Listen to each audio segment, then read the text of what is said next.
Right, the next session is on the writer-producer relationship. Okay, it should be of interest to all of you. I think you should sit down and listen.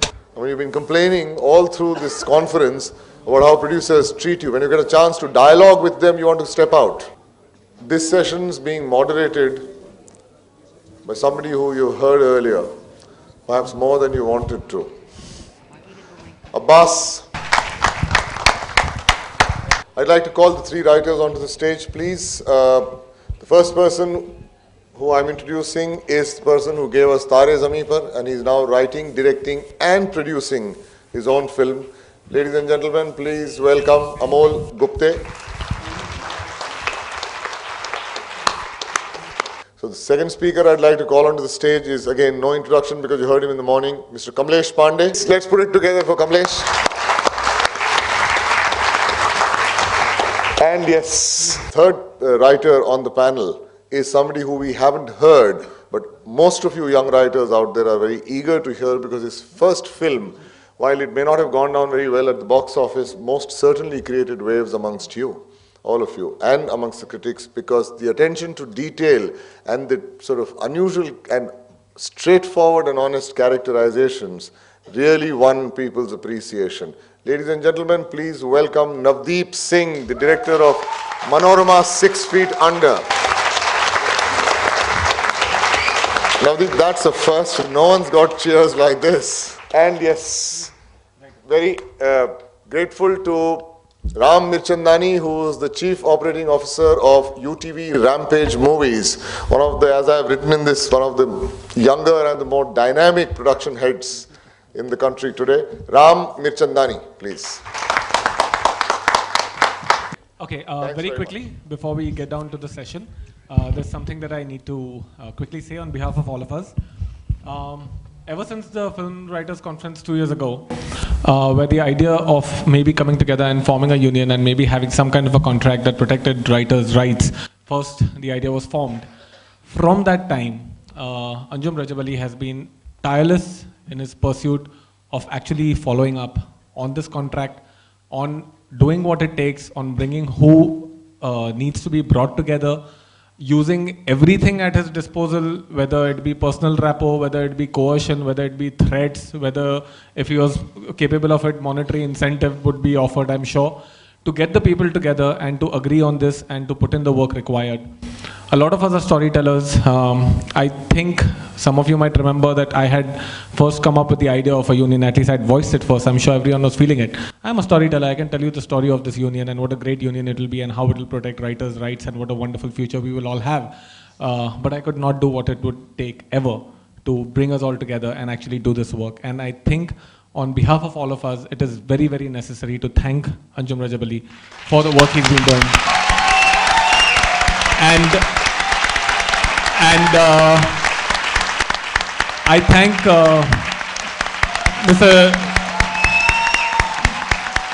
I have the blessings of Mr. Jalees Sherwani, the president of the chairman of the Film Writers Association, to thank him on behalf of all of us. And as he said, that the association has been around forever, but what it's doing now, even I admit it would not have happened without Anjum. So, thank you, sir. Okay, so we're all disappointed. We don't see white safari suits and white shoes and gold rados. So our whole stereotype of them, the producers, has completely gone down the drain. In fact, if you really didn't know the people, then you wouldn't know which side is which is really confusing. Anyway, so these are the writers, these are the producers, okay? And we will try very hard not to keep it friendly and pleasant. Let us start with the question that all writers are asking. Actually, all writers are asking about the money, we'll come to that. But more importantly, and very, very candidly, something that I'm going to ask very frankly to set a less genial and less gentle tone for this discussion than the previous one. Economic viability, soul. Does a producer have a soul? Honestly, can a producer afford to have a soul? Absolutely not. It's about economic viability. The person, I'll just paraphrase, he was talking about the history of the film business. The technology came in, we were able to capture moving images on film. Very soon after that, we realized we could charge money for that. Then they realized that we can charge more money if we can make it play a little longer. So now what to do apart from the shot of the moving train? Now we need to bring people in to write. Okay, that's where it started from. And the wonderful thing about this explanation is given by David Mamet, a great writer in my opinion. So we have to understand that is really the underpinning it. I love storytellers, but it's an economic necessity to make money in this business.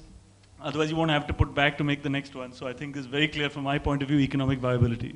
Doesn't mean you can't have soul. Sure. That doesn't mean you can't have soul, but without this, it's very Darwinian, it ends. I would say, obviously, the producer needs to have soul, but I'll call it balanced soul.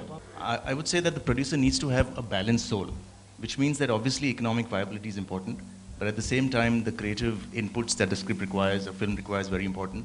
So I would say there is soul, but balanced soul. I mean, constructive soul, balanced soul, and yeah, I wouldn't say there's no soul. See, individually, I became a producer because I was harrowed as a director in my first venture as with my producer. So I really am not the best person to answer this because I became a producer only to make the films that I wanted to make in my own way.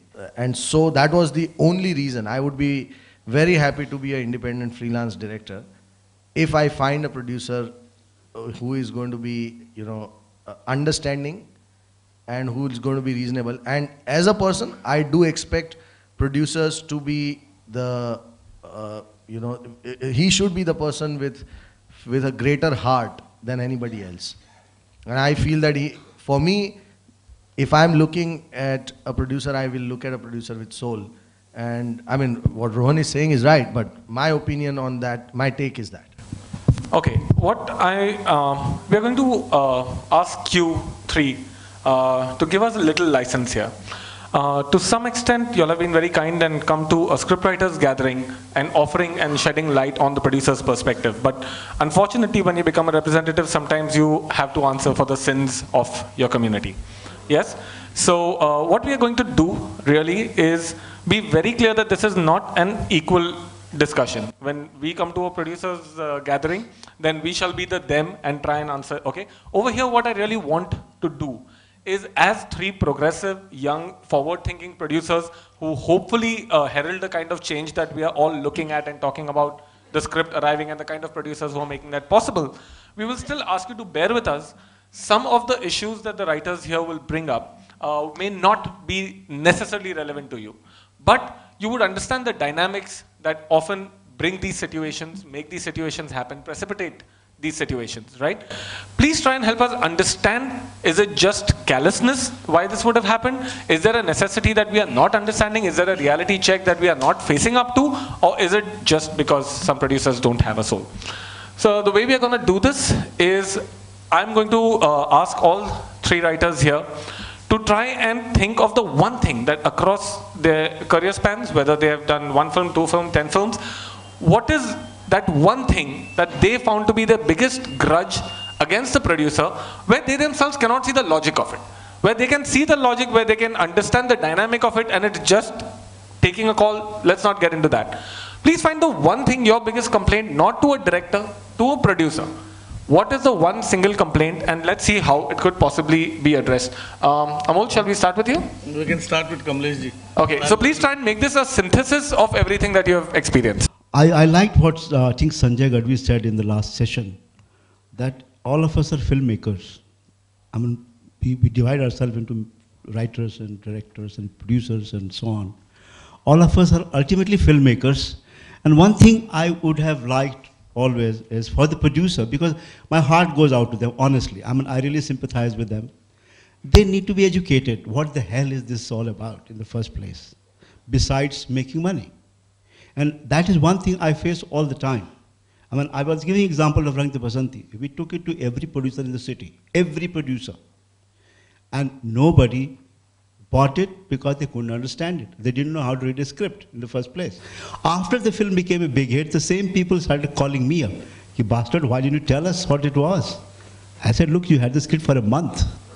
You couldn't read a damn script, then what the hell are you doing in this business? So essentially your complaint is that they need education. They need education. What is this medium? What is film? What is storytelling, etc. So let's coming to this side. We'll do one at a time, okay? So we'll let them address this before we come to. Okay, why does controlling the money give a producer creative vision? Why is the fact that, and please, for a moment, wear just your producer's hat, not the fact that you're already established filmmakers, the two of you, okay? Why does controlling the money make a producer know more about a film than a writer, or more about script writing, about what's going to work, what's not going to work, what is the kind of story the audiences want to hear? Why do you know more than the people who are supposed to be experts? No, I think the simple one line is because in this business, a lot of passing the buck. So ultimately what would happen if you can attach talent to it, then the producer is happy to go with it. So if you can convince the actor, then the producer is happy to back it. The same project, if it doesn't have that star attached, they'll be wondering about it. But if you put this actor into it, the money will be very happy, and the creative vision, suddenly the light bulb goes off. Which quickly brings me to the question, Kamlesh, just to contextualize this further. At the time that you were taking Rang De Basanti to people, did you have Aamir attached? No, not at that time. At that time, Aamir was not attached. The final producer that you found, was that after Aamir had agreed to do the film? Yes. Okay. So that kind Thank of, you. okay, that makes sense. Ram? I'll give a smart Alec answer here. I think we're the ones who produced Rang De Basanti. After Aamir was attached. See, we got the script only when Aamir was attached. So I can understand if we got the script before Aamir was attached, we said no. And then when Aamir came on, we said yes. So that would make a little bit more of sense. But we got the script when Aamir was on. And I think when Aamir was on, the budget of that film was not even conducive at that point of time. I like to make that point. At that point of time, we spent 30 crores on a film. And about 4 years back, 30 crores wasn't, it wasn't commensurate with what the cast was, or what the script was, and what the recovery was. So we, I think, at that point of time, went by the script. We went by the fact that the creative of the film was so overpowering, and it was so trend-setting, that even though there was Aamir, and even though the budget was much higher than what we could recover, we still liked the script. So at this point, I would say that I guess we kind of did the right thing. See, I see it slightly different. I see it as an opportunity lost for the producer, and it is an individual talent, whether I can read the script or I can't read the script. That's my shortcoming. The question is, there was a product available in the market, and as a buyer or as a person who wanted to put the money on it, whether they wanted to or they didn't want to, that's an absolute free choice. And nobody should be held responsible for not taking Rang De Basanti on because of whatever reason. Whether they read or they didn't read, or after reading they couldn't understand. That's their choice. So I think nobody should be held responsible, or no grudge should be held कि अरे इसने पढ़ी script और उसको समझ नहीं आई. He's a dumb. Don't go to him next time. That's as simple as that. So it's a business opportunity. There's somebody with funds available for investment. They don't owe. They are not pretending to have soul. They are not pretending to want to necessarily make great cinema. There is huge money at stake. And what you are saying is that we need to find a way to convince you about why it's viable. I'll tell you a very simple thing that when it's about, finally, production has a business element attached to it. So where the producer wants to put the money, it has to be absolutely his choice. Whether that is a right choice or a wrong choice, that's for everybody else to decide. Anyone else want to respond to this? Amol, Navdeep? I actually wanted to say that I was taking off from where Rohan left. That my particular sort of like bugbear with the production system is the over-reliance on stars. I mean, no script has a sort of intrinsic value of its own in producer's eyes, unless there's a star attached. So you can be making like Star Wars, or you can be making My Dinner with Andre, which is just two people having a conversation. I mean, and if you're making My Dinner with Andre with Shah Rukh Khan, you'll get 60 crores to make it, and Star Wars with Irfan, you'll get like 6 or whatever, So it's a strange situation here, and where, I mean, it's an example I think everyone in the industry gives, that if you're going to make Spider-Man here, you can't use Tobey Maguire. It has to be Aamir or Hrithik or Shah Rukh, one of the three. And so that over-dependence on stars, I mean, there is no real value to scripts really given in our industry. Amol, do you need to add to this? Yeah, I divide this into two parts. One is the absence of a Johri. That's one zone. Where if I have grown up on the passion of following cinema as an art, and I imagine that it's the 20th century addition to music and painting. And I'm trying to build in my library or my thought chain in that fashion. And what are my blotting papers from where I will build? So I'm seeing Bimal Roy, or I'm seeing Ritwik Ghatak. We all do. So I'm saying, who was Bimal Roy's producer? How come there was this startling work that came out and just flowed into the theaters? And how come everybody stood up after the screening and they came back again and again for the songs? There was Gulzar Saab there writing something for him. There was so much happening. This was Ritwik Ghatak writing for Bimal Roy. So who are these producers and where are they now? Who are these guys? Who are these producers and where are they now? The men with vision who would back great cinema. Simple, great cinema. And people who just... Okay, coming to the good old days. Okay, you made a good film. If it made money, if it was a hit, if people liked it, they bought tickets, a producer made money. If it didn't work, it was a flop, the producer lost money. There was a very honest economics. Even then there was a star system. Even then people wanted Amitabh Bachchan if he was available, or they wanted multiple stars. But there was a very honest economics. Now how many things does a producer need to pad a film with? It's not just a star anymore. How many things does a producer need to convince that there is viability? अब एक star काफी नहीं, अब 2 star चाहिए, उसके लिए role लिखो. अब ये एक्ट्रेस हमें इनकॉर्पोरेट करनी है, हमें ये चाहिए तो एक रोल करना पड़ेगा, हमें आइटम सॉन्ग तो करना ही करना है. उसके बगैर अगर अक्षय है फिल्म में और उसका अगर एक पंजाबी आइटम सॉन्ग नहीं होगा तो फिर लोग पर्दे फाड़ देंगे. अगर ये सब होगा, एक फाइट एक्शन सीक्वेंस नहीं होगा तो बड़े बजट की फिल्म नहीं बन सकती है. ये फिल्म अगर फॉरेन लोकेशन में नहीं बनेगी तो लोगों को मजा नहीं आएगा. How many things do we need to pad it? If a director says कि अगर मैं शाहरुख को लेके फिल्म बना रहा हूँ लेकिन मुझे उसमें बिल्कुल गाने नहीं डालने हैं, or if a writer says that there is no space for songs and that we are getting Shahrukh, a producer is going to tell him to get out rather than actually acknowledging that all these things might further and further and further weaken.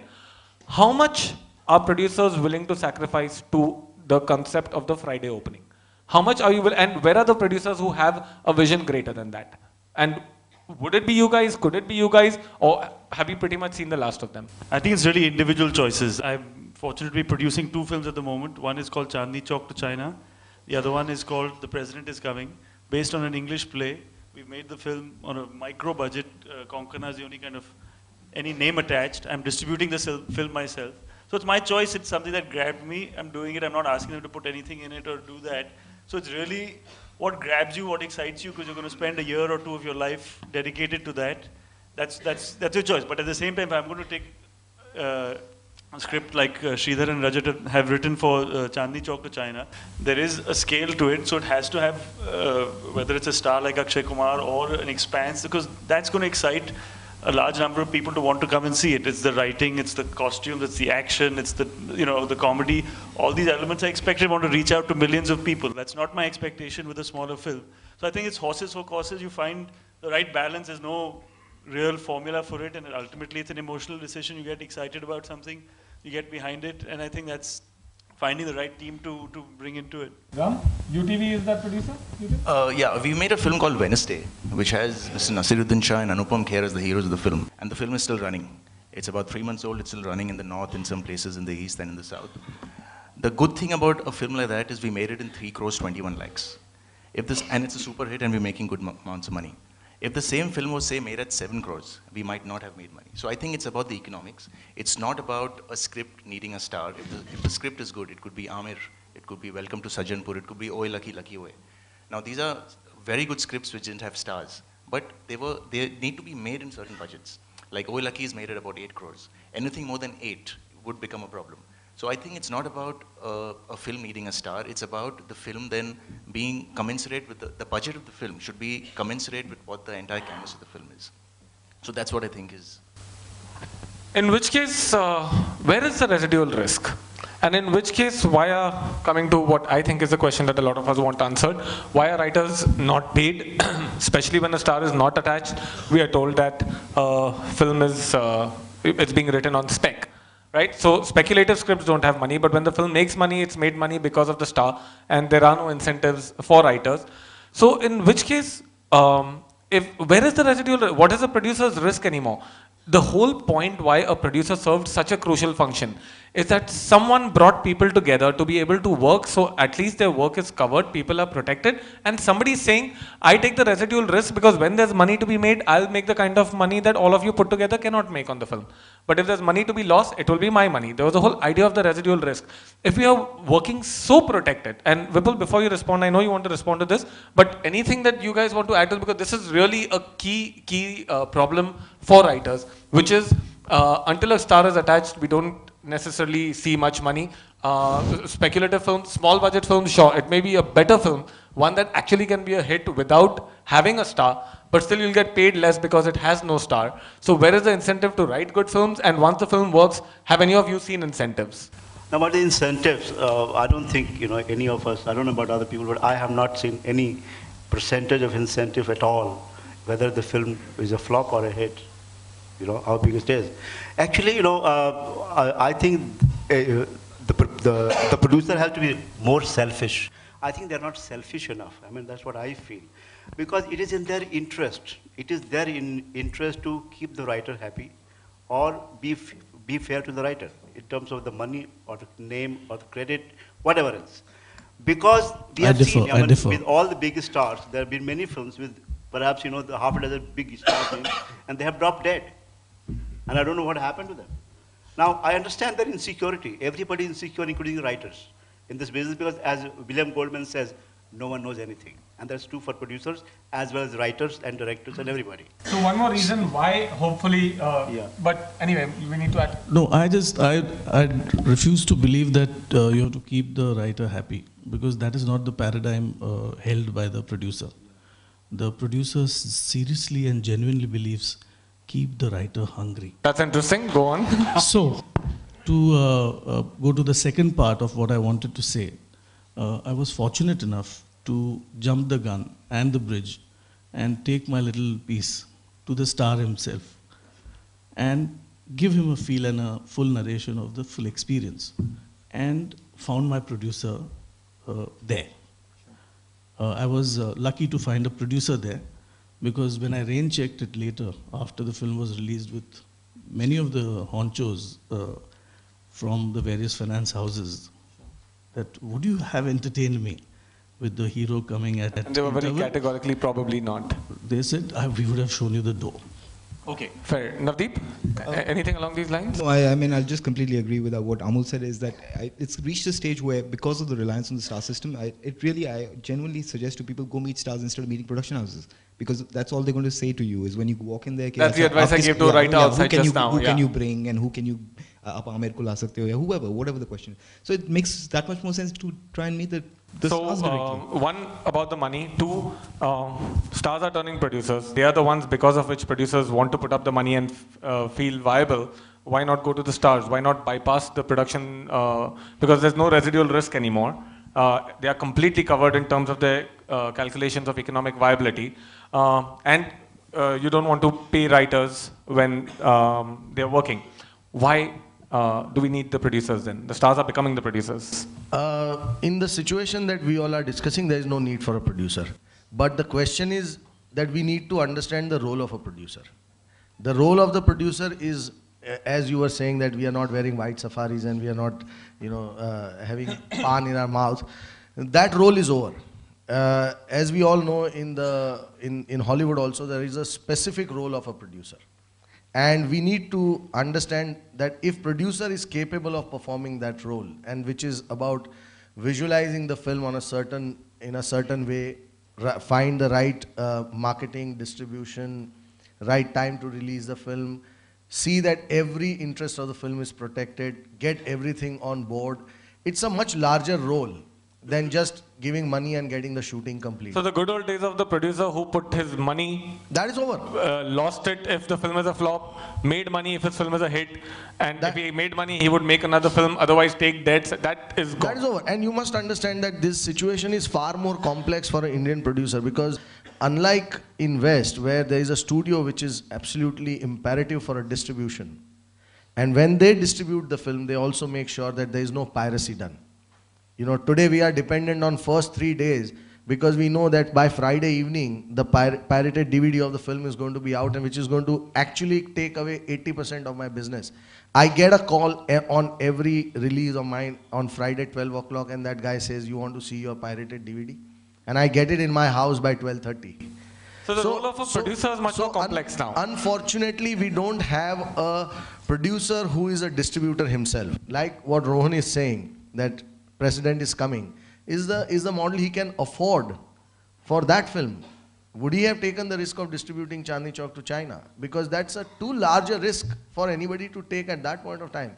So unless and until we move on from here and we have our own distribution in place, we are never going to be able to get into a system. And because the distribution is not in the producer's hand, he can never give an accurate account of what the actual business is. You know it for a fact that a producer never gets any overflow from the distributors. This is true.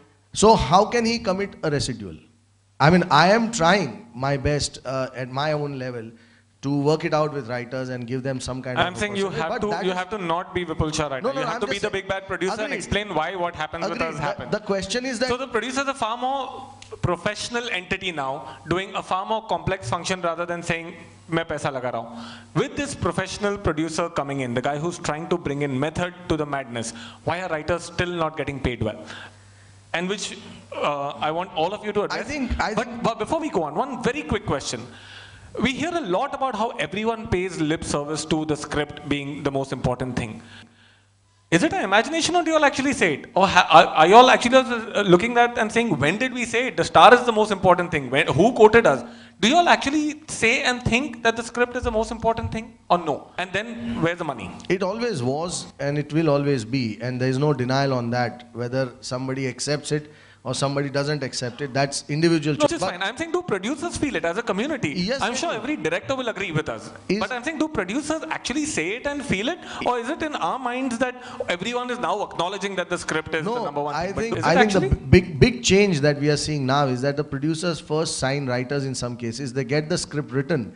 And once the script is written, then they start approaching the actors, which was never the case. The producer always used to, as Amol just said, that, you know, they would have said, we would have shown you the door if you didn't have the actor. That time, that phase is changing now. Ram, as a representative of a corporate house, not UTV, a corporate house, this messiah that has come about, and for a while, a few years ago, gave all of us the hope that everything's going to be different now, and that we've got somebody who's going to be more educated, is going to be better paying, is going to get us out of the star system. You represent that messiah who's fast becoming not that messiah. Again, I refer not to UTV, but to the, okay? Instead of showing stars the door, they just made the gateway bigger so that bigger stars could walk in on bigger white elephants, and have really compounded the system, and writers still don't see the money. So where do corporate houses actually believe that the script is the most important thing? I know that they are far more welcoming of new writers, but do they actually believe it, and where's the money? Okay, I don't know why you're saying we're not the messiah.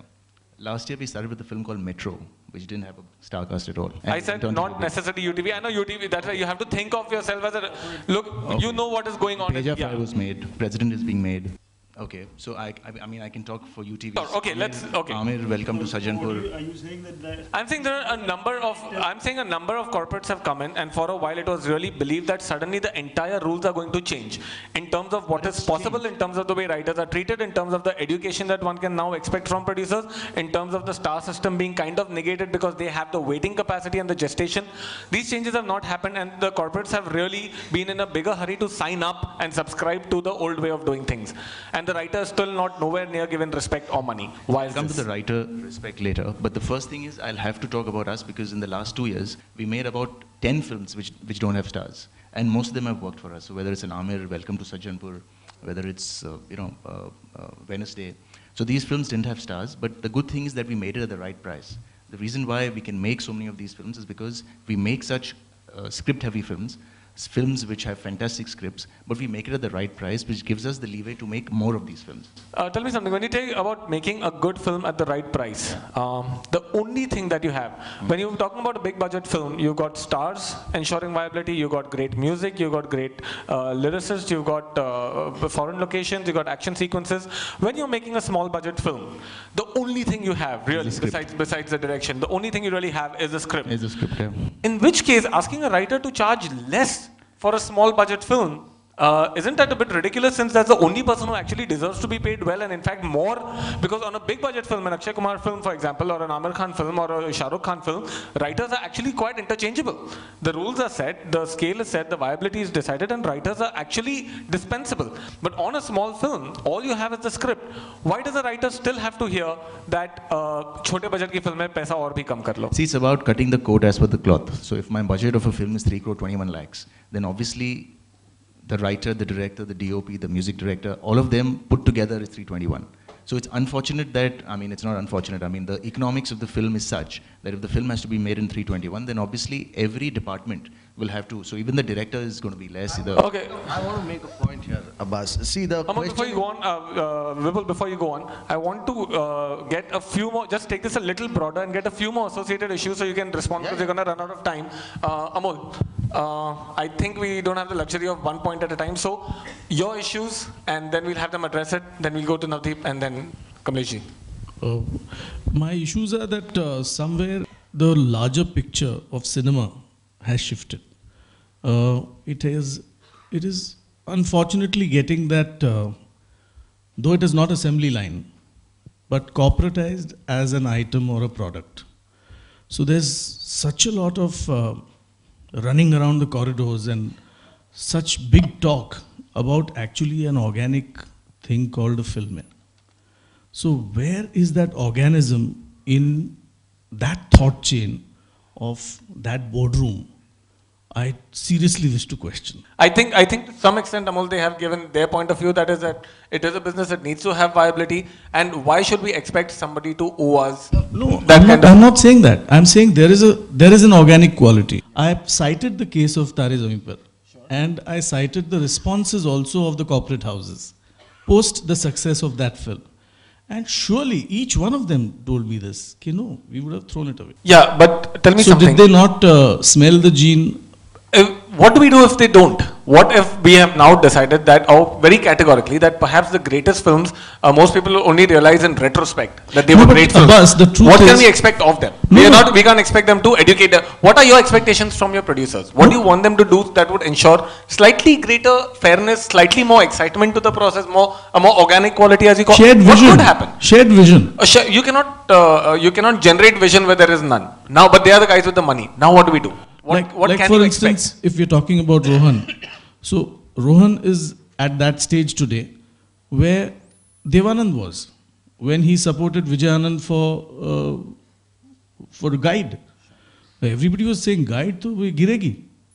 But when Mr. Vijay, I had the opportunity of interviewing him a few months before he passed away, and he was sitting there in his Ketna, and he was so ebullient when he said, and with that passion, when he says, Shailendra, कांटों से खींच के या आंचल तोड़ के बंधन बांधे पायल. Show me another time and place of women's liberation. So when a director who's a writer and who is understanding what Shailendra is getting in and is translating it to his brother Devanand, and Devanand is putting the money and they are creating a guide, or Mr. G.P. Sippi, kind of absolving his son of the 10,001 troubles in order that Sholay be born. Sure. But again, like I said, we can wish for the more visionary, the more... No, they're connected. They're film-connected people. Sure. So that passion, how it comes dhage se. But tell me something, Amol. Do you think it is rational to expect that, suppose there's a corporate house that has raised X million dollars from foreign markets. They have to control this money. Are they actually going to be able to say, I do not have a cinematic vision, I do not understand cinema, Amol Gupte seems to be obviously somebody who will understand scripting better than me, and therefore I should shut up, trust him with the money, and those 5 crores risked on Amol's vision is probably better than my vision getting involved. Sounds lovely. Can we actually rationally expect them to do it? No. So then what so we just try and look for the producers that we vibe with? No, then again Amol Gupte will have to lasso a star and they say, "Dekho, ek khich ke laya hu." Okay. Abhi paisa do. Navdeep. Basically, I think what's happened, and again, it's not specifically aimed at UTV, but with corporatization, and whatever you might say about the old days of the guys in the white suits, some of them, had passion. They worked from the gut. It wasn't all about like balance sheets and trying to figure out, you know, and market research and things like that, which aren't very reliable sort of indicators of whether a film's going to succeed or not anyway, because I mean, we've got great big blockbuster type films which don't do well, obviously, and there's a reason for that. I think, yeah, the problem is the lack of passion. Nobody's saying that don't make money. Of course, you're in the business to make money, but at the same time, you could be making money making tires or selling chappals or whatever. And the fact is that you want to be making films which make money. Yeah, the thing is making films and having a passion for making films. And you find that in a lot of writers, you find that in a lot of directors, but unfortunately the number of producers who seem to be really passionate about filmmaking are very few, especially in our country. Where are our Ismail Merchants and our Robert Evanses? You know, people who will protect the film and nurture the film and take care of the film. It's not even just about the money they're putting into it. It's the passion for it. Kamlesh ji? See, films are not made by systems. You know, you may have the best systems possible. They're made by individuals, people, humans. I think it's simply a matter of change of attitude, whether it's a corporate house or a single. I have had many good producers long before the corporate houses came into the business. And, you know, I had a very personal equation with them and very, you know, good friendship. And I never signed a contract with them. They never signed a contract with me. And, you know, they were very fair to me. And yet, today, in the age of corporate houses, I will give example of a corporate house, a production house. They had bought a story of mine in the, you know, in the light of Rang De Basanti's success. That was my visiting card, I think. And for one whole year, they didn't do anything about it. I kept asking them, what is happening, no news. Finally, I had to pay them a premium on what they had paid me to buy my own story back from them. This I'm talking about a corporate house. Okay, this is interesting, Kamlesh ji. I want to, which brings us to another very important point, okay, besides the money. Authorship. Why are writers expected to sign away the authorship? Nowhere else does this happen. Nowhere else does the fact that I've accepted money for an idea that I've had take away my right over the idea. Nowhere does it take away my right to earn a royalty from anything else being done with that idea besides what it was done for, which means if I'm writing a Hindi feature film and I'm writing it for a film to be made in the Hindi language, why do I lose all rights when it is made into another medium? Why is it legitimate? Why is it legal? Why is it fair to ask writers to sign away absolute authorship? The reason, and there cannot be no economic motive except greed, which is, obviously if it is going into another medium, it is because the film has done well. No doubt why a film goes into another medium is because the film has done well, and you have brought a lot to it besides. Just answer this one. But not even a share, not even a percentage, not even an acknowledgement, not even a note saying based on the original Hindi draft. I think this is going a little one-sided because you're making an assumption before knowing the facts. We made a film called Khosla Ghosla 3 years back. It was written by Jaideep Sahani, all right? He was paid at that time for the Hindi film. We made the film in Tamil, it's called Poi Solapuram. We paid him 20 lakhs. We are making a film in Telugu again. We are paying him 20 lakhs again. So who's saying we're not paying the writers? I'm saying let's not. So please do applaud. I think it's a wonderful gesture and we should applaud. But let's be very clear that what I have to go through after I've made a couple of hits or my name is no, I'm on the board of Yashraj or I've become. it could be anybody. The fact of the matter is, Ram, it's a wonderful gesture. And the fact of the matter is that some of the stuff that I've had to go through in my life, now that I've made a film which has done well, I will not have to go through. And I will automatically be extended that respect from anyone that I go to and the kind of money that I'm talking. That is not the point. The point is, why is it not automatic? Why is it that it has become automatic? It has not become automatic by any stretch of the imagination. Still all contracts, and please, okay, anyone for whom all of you have signed contracts with producers, has anyone, and this includes the people here, has anyone voluntarily, any producer told you that you're not signing away absolute authorship, or if you have mentioned it, a producer has been open to it? Anyone who's had a good experience vis-a-vis this, please put up your hands. Nobody. So that is not. So I'm saying it's a great example, but I told you, I appreciate the fact that you in your individual capacity as a company that has a great, that might be happening. But the fact of the matter is, you know, you've been a writer director on, you know, it doesn't happen. What is the logic? Why is it even legal? I'll tell you one thing that, you know, as much as I would personally like to blame producers for that, I think it's a business deal and it's allowed that however producer wants to bargain. It's finally the writer who has to come together. And that's why I think this this move is very, very important, that the association drafts a certain rule and regulation and no producer can violate that. In my last session, I was talking about that in good old Salim Javed days, no director or no producer had the daring or the guts to behave badly with the writer. And then it went into a power tussle, and where writers succumbed to that pressure, and they completely lost the power that they had in that era. So that is why it's very important for all of you to come together. And I'm being a writer myself. I'm saying we must come together and we must form a contract or a situation or a certain way of working where these rights are protected. Vipul, you've interacted with the new age writer-directors as well as some of the guys in the white safari suits. I'm sure Yes. all of us have, okay? So what I want to know is, talking about this model contract, if we do come up with a contract where we say, this is the minimum that you will pay to writers, and this is how much time you will have to use their work and turn it into something, and if you don't, I would love to see a clause where it automatically lapses back to them after a year, or a buyback option at a lesser price. How do you think the producer... See, that won't happen. Does it really matter? Because if you have someone, whether it's a corporate house or whoever, as long as there's someone who's willing to take that on board, and especially you use collective bargaining, you use the unions to enforce that contract. I completely understand that all three of you would support it. I'm saying, using your instinct and your intelligence and knowing the people out there, what is the kind of response we are likely to face? Not you as individuals, otherwise you all wouldn't be here. You all would be the guys we'd be talking about as the guys out there. So I know that you all see the logic of this. But seriously, you all have worked with a lot of different kind of people, not all of them educated, Let me not ask all you, of them okay, I'll ask you interested in another fairness. question. Why don't you, especially, I like the point you made about the smaller budget films, which really depend on the writing. Why don't you negotiate, whether it's with an individual producer or a studio, particularly, even more than a producer, to be a producer on the film? Why don't you do that? That's the most common thing that the powerful writers in Hollywood who proved themselves evolved to that state. Powerful writers will find various clauses that protect them. No, but that's how it starts, I'm right? saying, No, yeah, I that's how it understand starts, that, but that because does not mean that people who are starting out, writing their first few films, they are the ones who need protection. When we talk about those kind of clauses, it's for people who are already reasonably protected because their reputation and their work protects them. What about people who are just starting out? If we want to ensure that there's a minimum amount promised to them, and those ideas that they write on speculation revert back to them if a producer does not, is it going to be a contest or is it going to be a fair negotiation with the producer community? Something that has to be addressed, whether it's with musicians, with writers, there is, the history of it is that they don't have ownership of their work.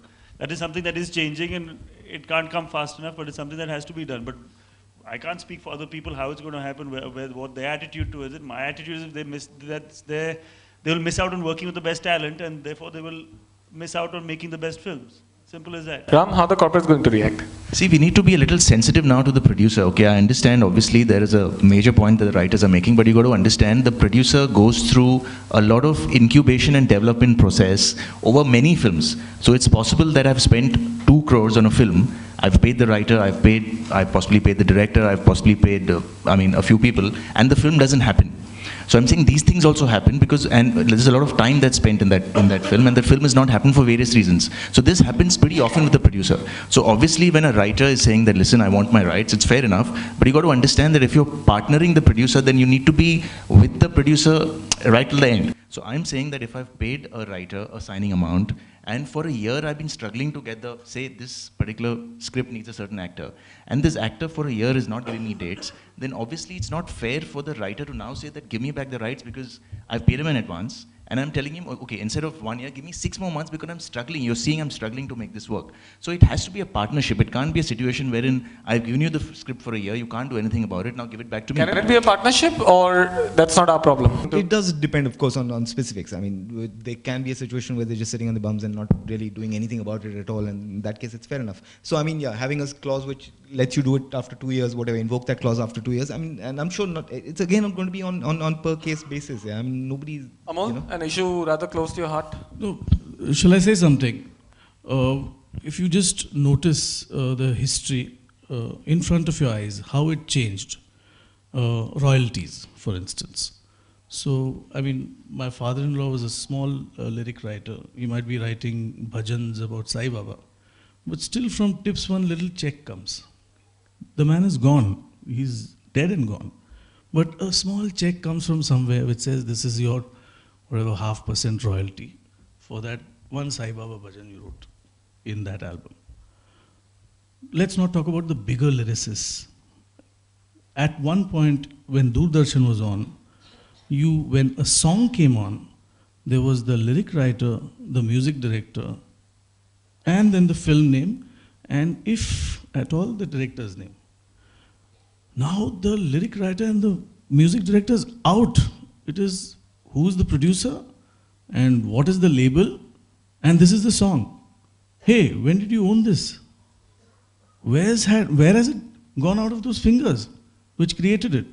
So I'm saying, as I said earlier, the producer wants to keep the writer hungry, fair, because if he's hungry, then he'll write better.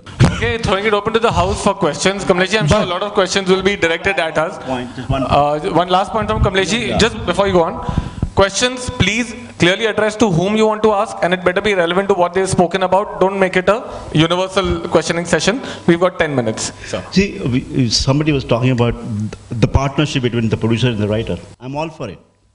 But are they going to make it worthwhile? You know, in a long term, for example, if they keep the script for 1 year, 2 years, 3 years, 5 years, is there anything in the contract which gives a promise or a commitment that yes, fine, if you are with us as a partner, as we're expected to, you are going to get this extra award, whatever it is? No. You still are bound by the same stupid contract. In fact, I have signed a contract where there is a clause saying that they can do anything with the script. Anything. I will not have. You cannot have a say on absolutely anything. Anyone. Which is the contract so far, and which is what. So, Kamlesh, let's throw it open to the house. So, your company is making. We're making all kinds of cinema. Yeah, sure. Okay. I mean, it has a certain, definitely it has a certain signature, wherein you're making lower budget movies, which have a certain not necessarily. Quality. We also made Jodha Akbar. You are also making those kind of movies, which is kind of a new wave, let's say. But what I really mean to ask is that since you're making these kind of movies, what is the motto of the company behind as a production house? What are you aiming for? Because I've heard that UTV is also going international with it. So what is the motto? I don't think that UTV's personal motto and their approach is really relevant to the issues confronting writers and producers. Please, we've got time for very few questions. Keep it about issues confronting writers and producers. Is it a partnership? Is it a confrontation? What have you faced? Yes, please. My question is to Mr. Mir Chandani. You just mentioned that you paid 20 lakhs to Jaideep Sahni for the Tamil version and then 20 lakhs for the Telugu version. No, information I shouldn't have given you, but anyway, I understand. I'm not asking for the exact figures. Okay. All I want to know is, in your standard contract for writers, is there a clause? Is there such a clause? No, is there a usual clause of assigning all the rights from the moment the writer starts writing for you or not? I'll be honest here, yeah, most of the contracts are made that way. But supposing if there's a situation in which the writer negotiates a certain manner, we'll be totally open to it. No, but why not make a standard contract which is giving some equal rights? You just mentioned. No, which is what we're all talking about. I'll come back to the first point where the producer can't have a soul. So, I mean, unfortunately, we start with not having a soul. And then if we are cornered into having a soul, then we will have a soul. I'm glad you're honest at least. Okay, yes. Corporate houses have a formal process to evaluate scripts. Say, I'm a scriptwriter, I want to present a full script. And is there any formal, like Hollywood, do you have a reader? We have a formal process I mean, we can talk offline about, but there is a formal process. And the difference between an individual producer and a corporate is that we have at least 6 or 7 different people who read the script. So it's possible that if 4 people don't like the script and 2 people like the script so much and they convince the other 4 guys, then just by the conviction of 1 person, that script can be greenlit. My question is to all the producers here, that it is in 2 parts, please listen to it.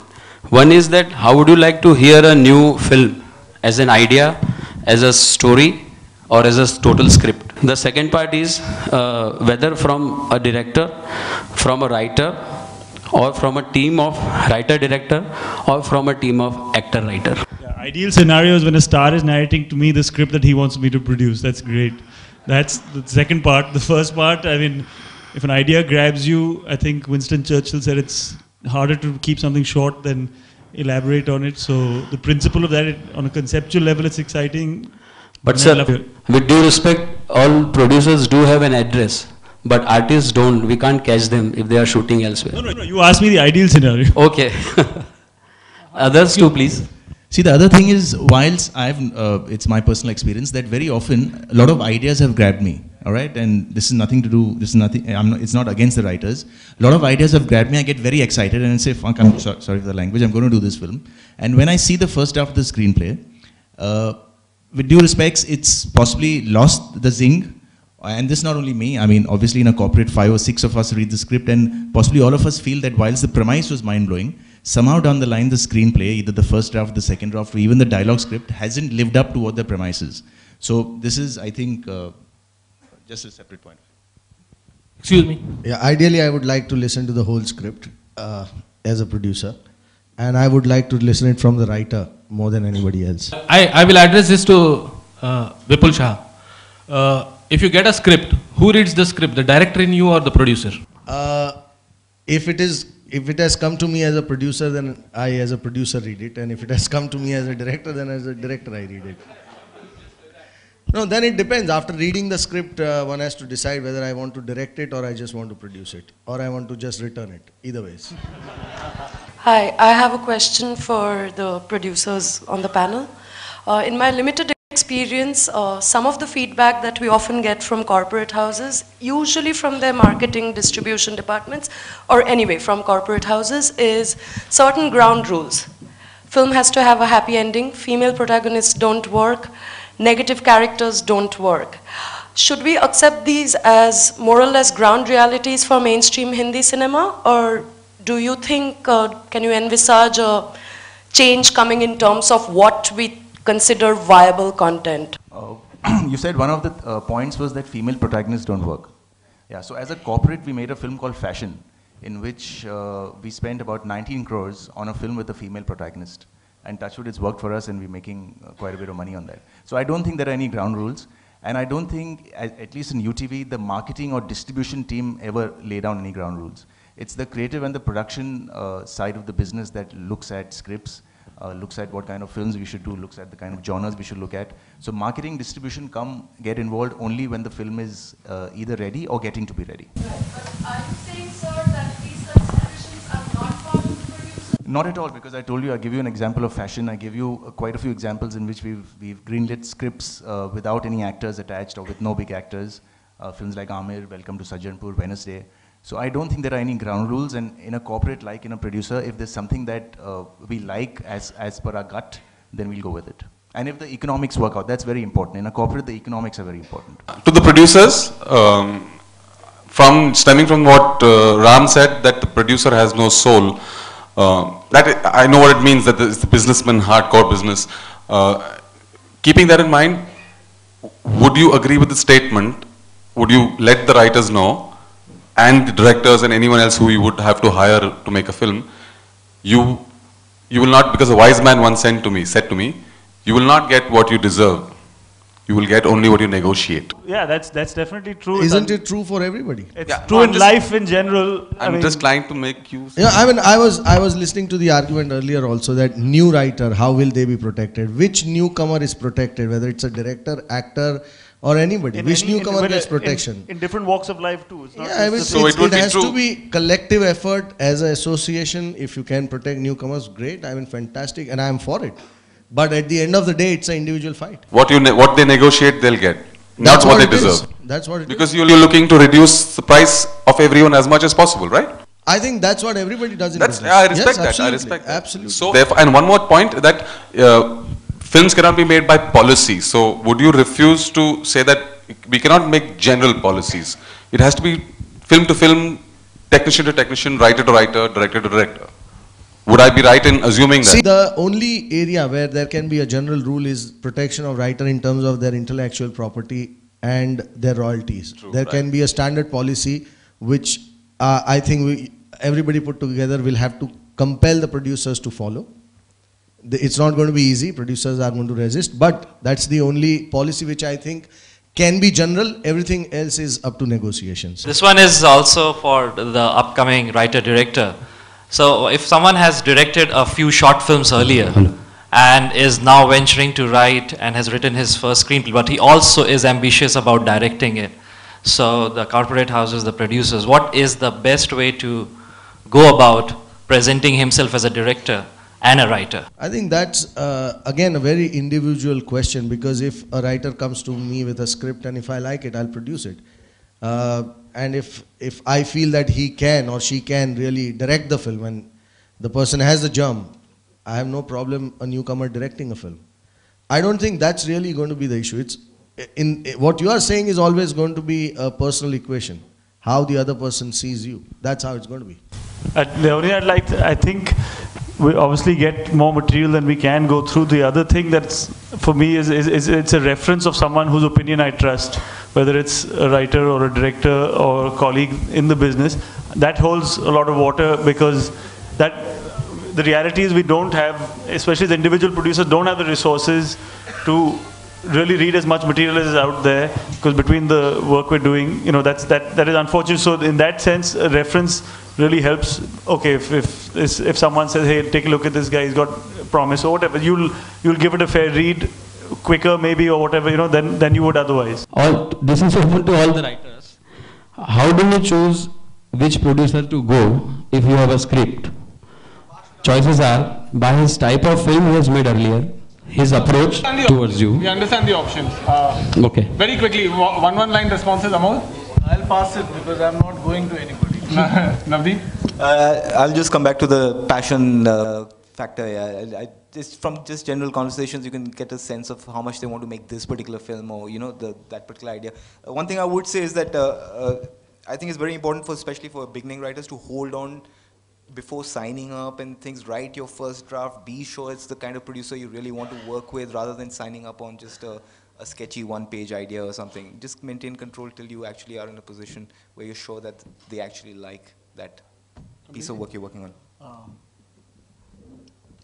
I have been a little lucky about this, because most of my films, my director was also the producer. But after that, after a couple of decades of being in the industry, now, of course, I know most of the people in production houses, in the corporate production houses who I have worked with earlier and so on. I trust them. So I go to them because I trust them. Personally, I look at credibility and whether they are really excited by the film. Those are the two things I need. They need to be credible. They need to. I need to know that they have the money and what it takes to make the project happen. And they need to be really excited by the idea, rather than kind of listening to it because I've got it or they are not sure or something. So really excited and credibility. Anjum. This has been the most remarkable session. In many other ways too, but especially in terms of time. Before the last person asked that extra question, it was exactly 6:32. Abbas, I can't be more impressed. Man, despite the fact that you caused me embarrassment earlier, I love you, man. And truly, thank you very, very much, personally, individually and collectively, to Vipul, Ram, Rohan. These people are very busy people. They're our guests. They took the time out. They waited. I know Rohan was in a rush. He had to go somewhere for urgent work because his film is up for release. And yet, truly, deep sense of gratitude, genuinely so. And when we meet at the negotiating table, I trust that the same spirit will continue.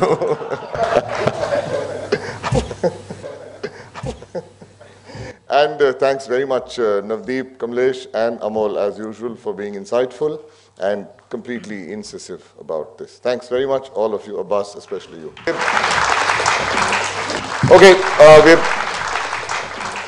we're breaking for a quick cup of high tea.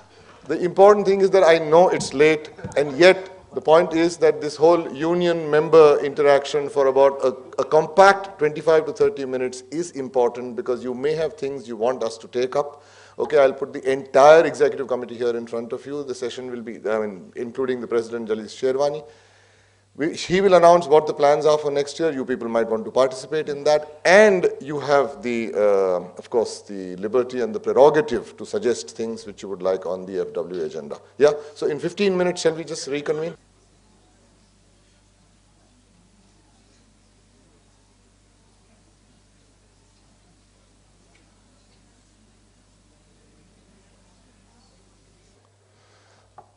Now please allow me to introduce the Executive Committee of the Film Writer Association.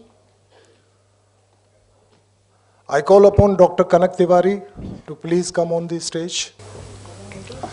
And the baby of the Executive Committee, Kumar Gautam. Robin Bhatt ji तशरीफ लाइए।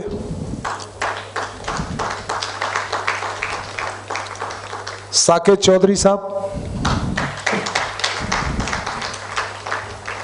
मज़ाहिर रहीम साहब। He is not only the executive committee member, but he is also the convener of the dispute settlement committee. Sudhakar Sharma ji. हमारे vice president Imtiaz Hussain साहब दरखास्त तशरीफ लाएं।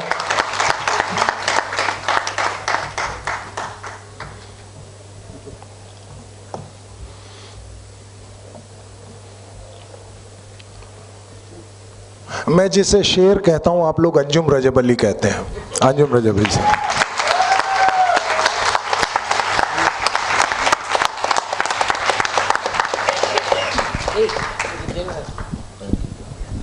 Imtiaz Saab says the man who controls the finance controls the institution, and our controller is Mr. Subhash Jetli.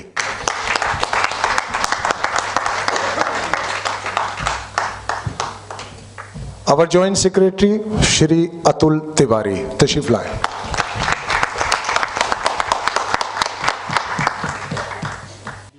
एक आदमी है जिसे हम अपनी बैकबोन कहते हैं, जिनके तजुर्बों ने, जिनकी हिम्मत ने हमें ये शक्ति दी है कि आज आपके सामने इतना बड़ा प्रोग्राम कर सके हैं। Most senior person mister B.R. Ishara, the general secretary of the writer association.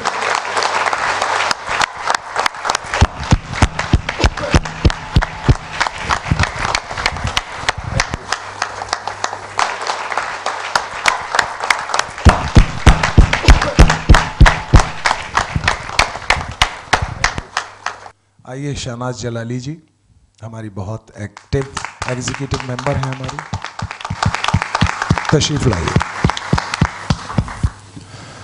दोस्तों, इन पिछले 2 दिनों में इतनी कमाल की बातें यहाँ हुई हैं। The speakers were fantastic, so knowledgeable, so well read, so learned.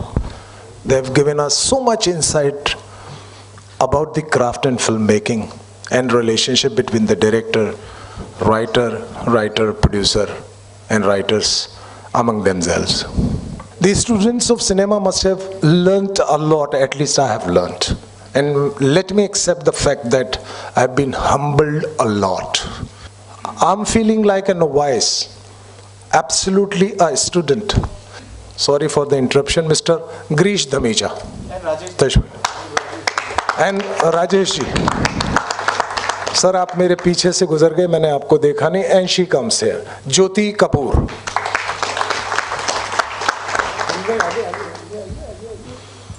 हमारे स्पीकर्स में बहुत सफल लोग, बहुत काबिल लोग, जिन्होंने अपने आप को इस इंडस्ट्री में सिद्ध किया है और ये साबित किया है कि वो क्राफ्ट जानते हैं।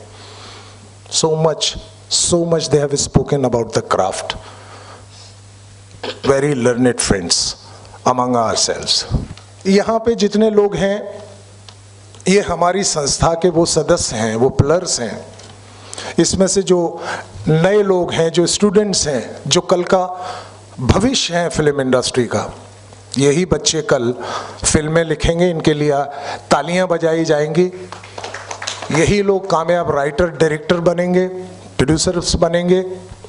इन्होंने जो इंथुजियाज्म दिखाया है, जो एनर्जी दिखाई है, वो सचमुच काबिल तारीफ है। Let us clap for them please. आपके एसोसिएशन की जिम्मेदारी यहां खत्म नहीं होती कि हमने एक कामयाब प्रोग्राम कर लिया, एक कामयाब कॉन्फ्रेंस कर ली। ये हमारा फर्ज था, हमारा धर्म था। It was our duty. We have not done any favour to anybody, and we want to do many things in future with your support, with your encouragement, of course. Now from here, where FWA goes forward and does what? FWA plans to have at least 2 script writing workshop in 2009. At least 2 workshops.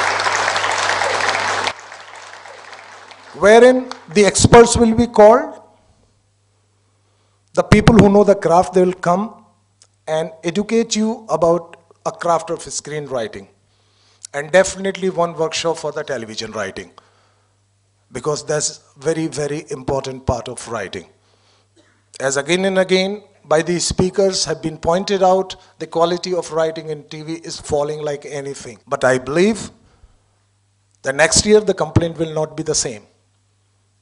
Next year, next time, people will be clapping for the TV writers and accepting the truth that writing has improved like anything. This is what my belief is. The next step FWA is going to take with your support, and of course the support of the executive committee, who have resolved to do lot many things for the fraternity, for the writer community. And they are moving in that direction. Another thing is script pitching. See, you have a product, but you have to sell it. Any company which makes a product does the mass marketing research, executive go door to door and sell that product.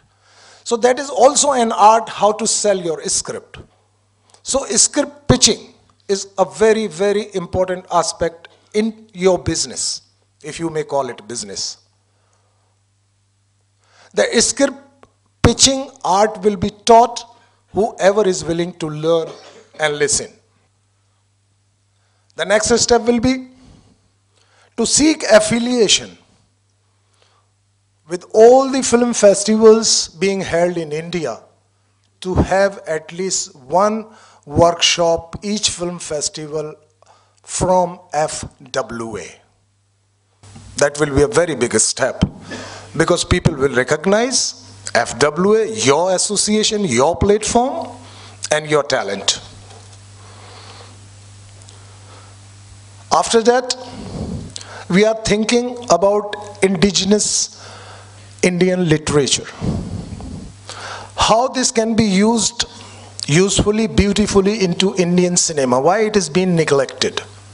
We will be calling personalities from the world of literature who will come and tell you how to use this literature into good films. So we are planning that kind of seminars also. We might take the help of FTII or anybody, any institute which is willing to help the writers. Likewise, FWA is going to seek affiliation with different writers' body, different guilds. So a writer from India, which is registered with FWA, goes to another country to work. Likewise, their people come to work to India, of course with the work permit and all. Then there has to be an affiliation whereby our members are recognized by them. So if possible, we will be seeking that affiliation. If we get it, fantastic. Then friends, there is a body, there is a society called IPRS, Indian Performing Rights Society. What it does?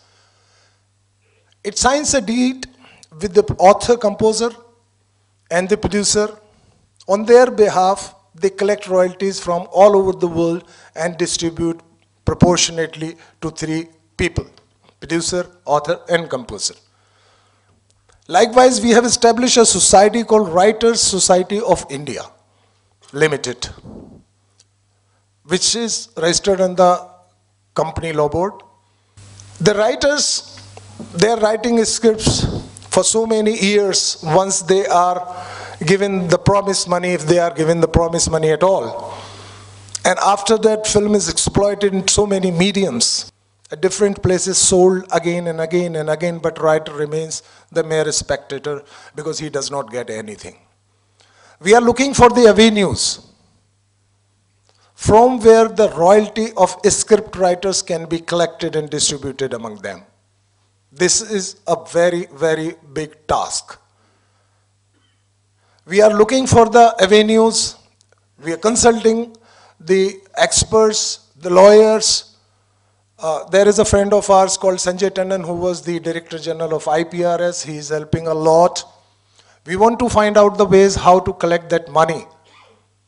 If it is collected properly, it will be in, I can't imagine the kind of money, because I can see how much IPRS is recovering that kind of money and distributing to the authors, composers, and producers. So these are the promises, friends, which we are going to make, and hopefully we will come by. We'll do it. Long live the Writers Association.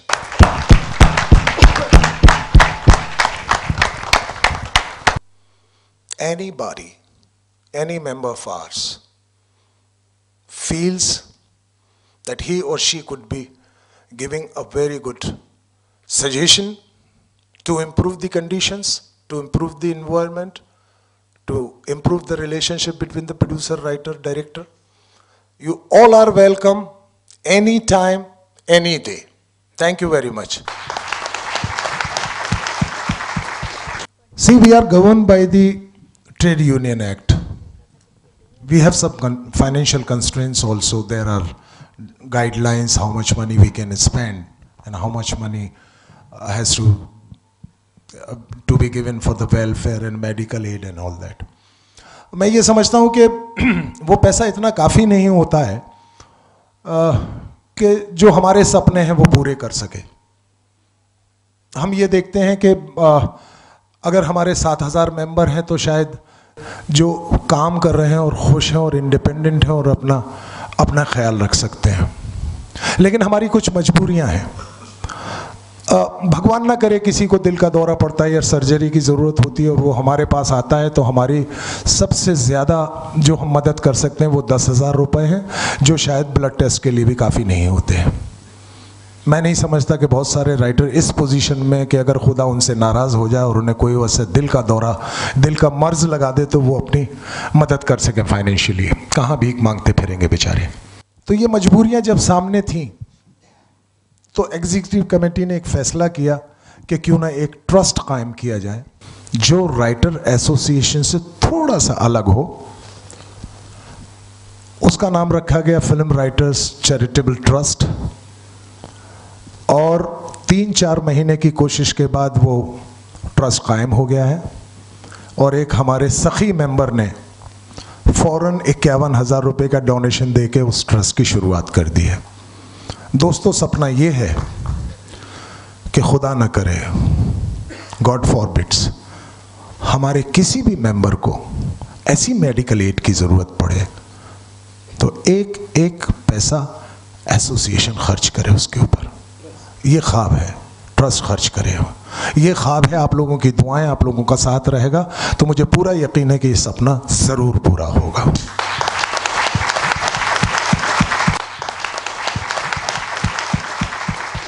Actually, I had raised an issue some time back when I had a problem which regarding Om Shanti Om, and I had at that time pointed out this small issue which I think can become really big if we don't really address it now.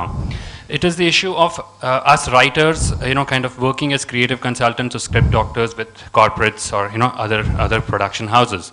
And what happens is we end up reading others' scripts at as a consultant or as a script doctor, and inadvertently, intentionally, unintentionally, we get a lot of ideas or works of other people, which goes into our subconscious. And when we are writing scripts ourselves, we can get influenced by something like that, and we can end up using all that. So I was wanting the association to, if possible, to make this, some kind of addressable. I mean, they should be answerable to the association. In the sense, if I take up a job as a creative consultant, I should at least inform the association that I am working with UTV as a consultant, and I have read so-and-so scripts in the last 3 months or whatever. So what happens is I become a little answerable and a little more transparent to my colleagues' works. Suppose I have read someone's work, and I am stuck with some kind of a situation which is, identical. I might end up using that, intentionally or unintentionally. So at least if I have given this in writing to the association that, yeah, as a consultant, I have read so-and-so scripts, of whatever, it becomes a lot more transparent, and I think we'll be doing a lot of justice to to our colleagues. Your point is well taken, Ajay ji. And as far as disputes are concerned, we have a very expert person as far as disputes are concerned. He had been the chairman of the Disputes Settlement Committee. Mr. Imtiaz Hussain will answer you and satisfy you definitely, but point is taken. Ajay साहब, जो आप बात कर रहे हैं वो एक recent development है इंडस्ट्री का. Dispute settlement committee and writer association की डिस्प्यूट सेटलमेंट कमेटी कई सालों से एग्जिस्ट कर रहे हैं. इनफैक्ट जब से राइटर एसोसिएशन बनी है. अब जो आप नई बात कर रहे हैं कि राइटर्स अपनी स्क्रिप्ट कॉरपोरेट हाउसेज में देते हैं और ये हो सकता है कि उनकी स्क्रिप्ट पढ़ते वक्त उसमें से कोई आइडियाज़ फिल्टर करके दूसरी स्क्रिप्ट में चले जाते हों, पॉसिबिलिटी है, इसमें कोई बात नहीं. मगर उसको राइटर एसोसिएशन के लेवल पे टैप करना वो मुश्किल काम है, इम्पॉसिबल है इस वक्त हम नहीं कहते हैं कि फ्यूचर में ऐसा होगा कि इम्पॉसिबल होगा. और दूसरी बात कि कॉरपोरेट हाउसेज से ये कहना कहाँ तक जायज़ होगा कि हम उनसे कहें कि जितनी स्क्रिप्ट आपके पास आई है उसका इन्फॉर्मेशन हमें दीजिए और क्या आपने पढ़ा है वो भी. नहीं, लेकिन मेंबर तो दे सकता है ना. ये कौन सा मेंबर? जो मेंबर ने भेजा है.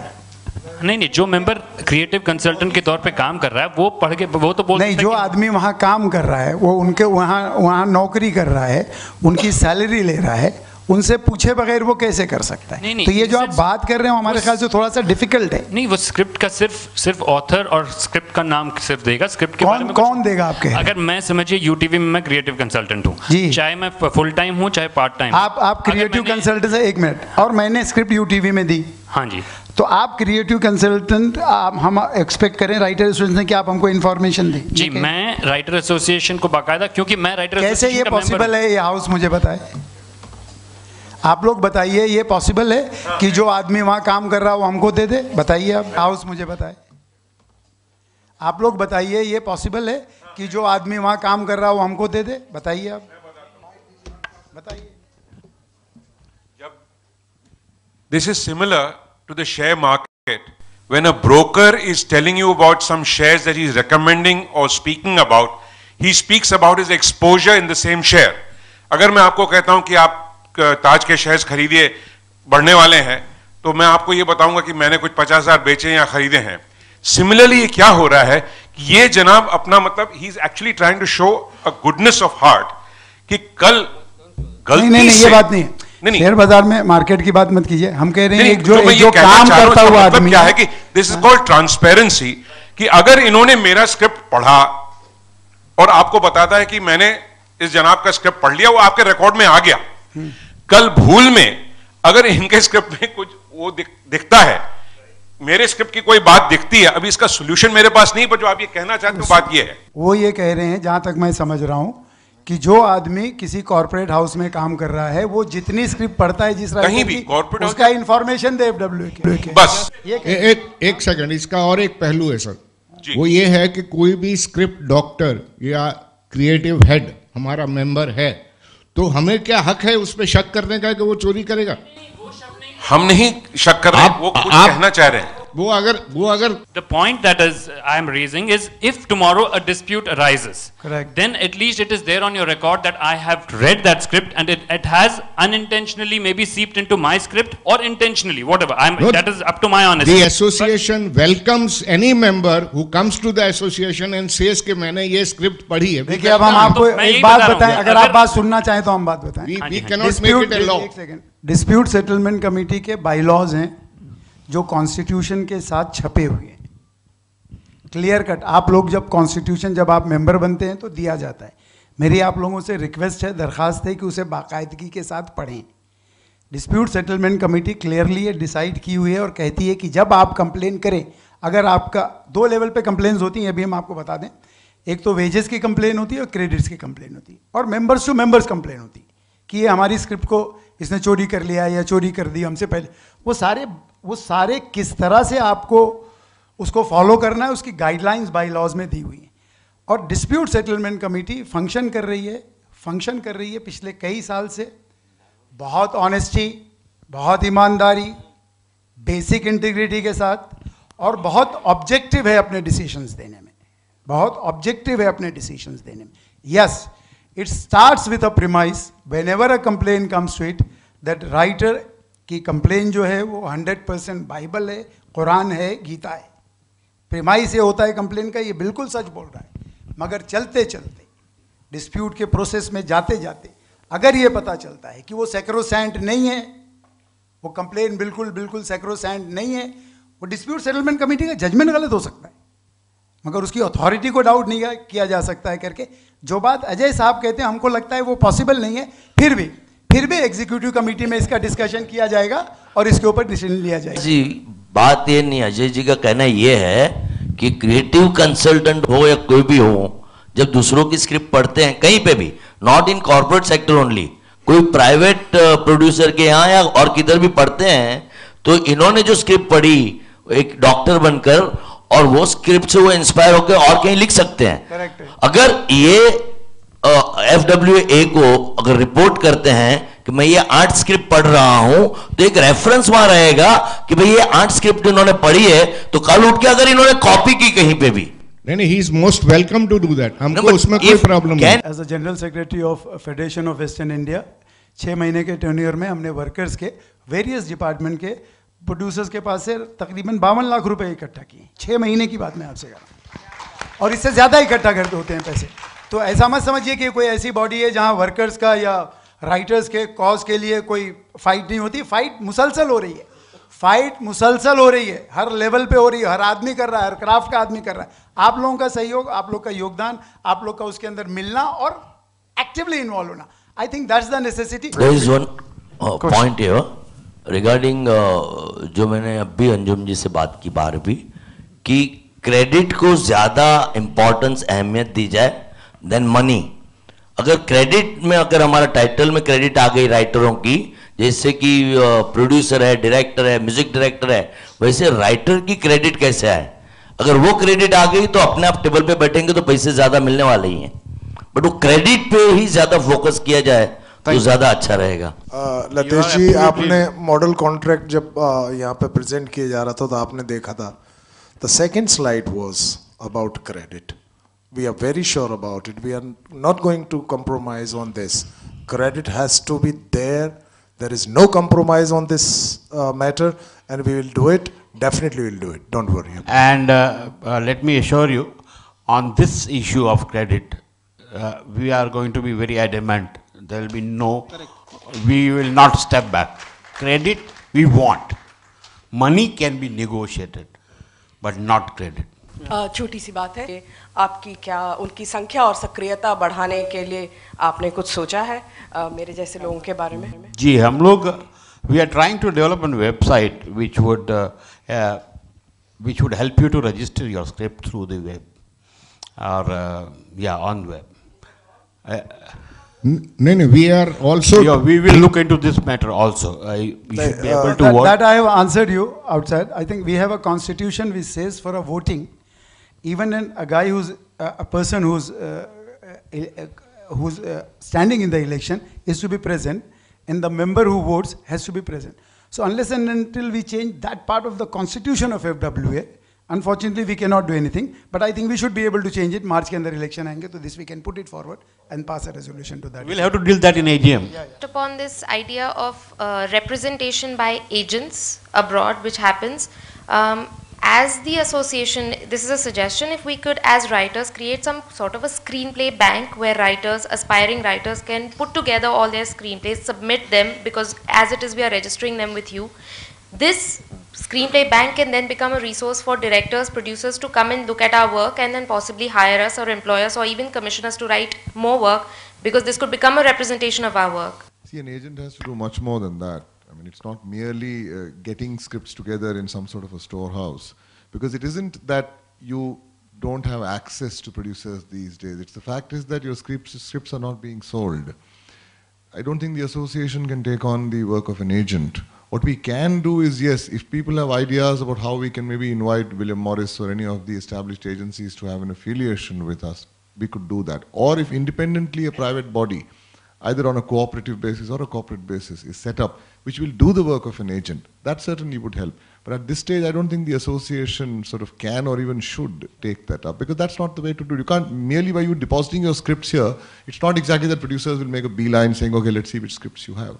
Producers' complaint is that we receive scripts, but it's just we receive very few scripts that we feel are production worthy. I think that has to be addressed first, and then we should also look at, as I said, a private body which might sort of... Can I just add something to that, Anju? I also feel depositing scripts and then getting them to producers is a commercial activity. We are not a commercial body. The access to certain resources, as in the producers or the directors, like even Mr. Amol Gupte had to get a star before such a gem was produced. Otherwise, a lot of people would have just said, you know, we don't need it. So this could become maybe, let's say, another workshop or a seminar where such scripts have been submitted. It could even be a competition. It could be anything that, you know, you could develop it into, where directors and producers are shown that we have certain scripts which we have read, maybe which are good.